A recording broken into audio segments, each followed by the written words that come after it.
Mendoan menyatu dalam doa dan renungan. Kadek Purwokerto, Katedral Kristus Raja, Senin 8 Januari 2024. Saya Romo Ia. Selamat pagi saudara-saudari. Hari ini adalah pesta pembaptisan Tuhan, sekaligus mengakhiri sukacita masa Natal. Kita berharap rahmat Natal membuat hidup kita di masa biasa nantinya sungguh membuat perubahan yang semakin mewujudkan karakter seorang Kristiani pengikut Yesus. Mari sekarang kita renungkan Injil pagi ini dari Markus bab 1 ayat 7 sampai dengan 11. Dalam nama Bapa dan Putra dan Roh Kudus. Amin. Tuhan bersamamu dan bersama rohmu. Inilah Injil suci menurut Markus. Dimuliakanlah Tuhan. Tatkala banyak orang minta dibaptis, Yohanes memberitakan kepada mereka, "Sesudah aku akan datang Dia yang lebih berkuasa daripada aku. Membungkuk dan membuka tali kasutnya pun aku tidak layak. Aku mau membaptis kamu dengan air, tetapi Dia akan membaptis kamu dengan Roh Kudus."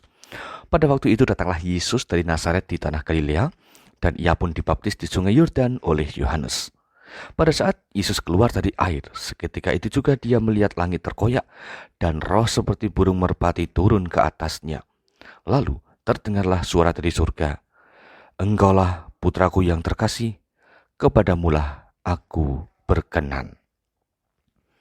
Demikianlah sabda Tuhan. Terpujilah Kristus. Dia akan membaptis kamu dengan Roh Kudus. Pernyataan Yohanes Pembaptis dalam peristiwa pembaptisan Yesus merupakan bentuk nyata keselamatan dari Allah, bahwa melalui kehadiran putranya, Allah mengaruniakan anugerah Roh Kudus kepada setiap orang secara sama, tatkala menyediakan diri dibaptis. Roh Kudus itu pula lah yang hadir ketika Yesus dibaptis. Maka selama perjalanan hidupnya, Yesus bersedia dibimbing oleh Roh dan mematuhi kehendak Bapa dengan benar. Inilah bentuk optimalisasi kekuatan Roh melalui rahmat baptisan. Setiap orang mempunyai kesempatan yang sama, yakni menggerakkan jalan hidupnya seturut tuntutan Roh Kudus. Bahwa baptisan yang kita terima pada akhirnya membuat martabat kita sama di hadapan Allah dan juga berhak mempunyai roh yang sama pula dalam hidup sehari-hari. Hanya saja ada yang kurang mampu mengoptimalkan gerak roh itu, ada pula yang berhasil memadukan kehendaknya dengan tuntunan Roh Kudus. Saudara-saudari, mengakhiri masa Natal ini, marilah kita berani memperbarui diri secara lebih dewasa, yaitu selalu menyadari peran Roh Kudus dalam hidup masing-masing. Bahwa Roh Kudus mengarahkan pada kebenaran dan kita diajak untuk mengikuti dalam ketahanan iman yang tangguh. Berjalan sesuai gerak roh merupakan tantangan kita masing-masing, sebab kualitas beriman ada di sana.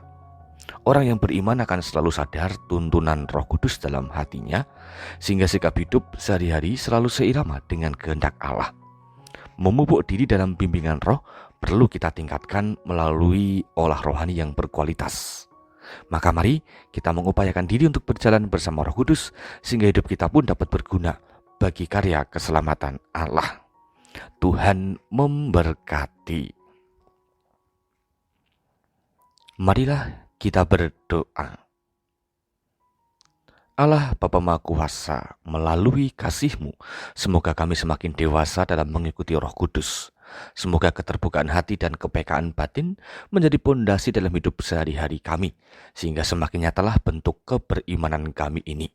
Semoga pula gerak Roh Kudus semakin bergelora dalam persiaran kami masing-masing. Demi Kristus, Juru Selamat kami. Amin. Tuhan bersamamu dan bersama rohmu. Kita semua keluarga kita dan perjalanan hidup hari ini senantiasa dalam berkat Allah yang Maha Kuasa, Bapa, Putra, dan Roh Kudus. Amin. Saudara-saudari, selamat beraktivitas. Tuhan berkati. Salam mendoan.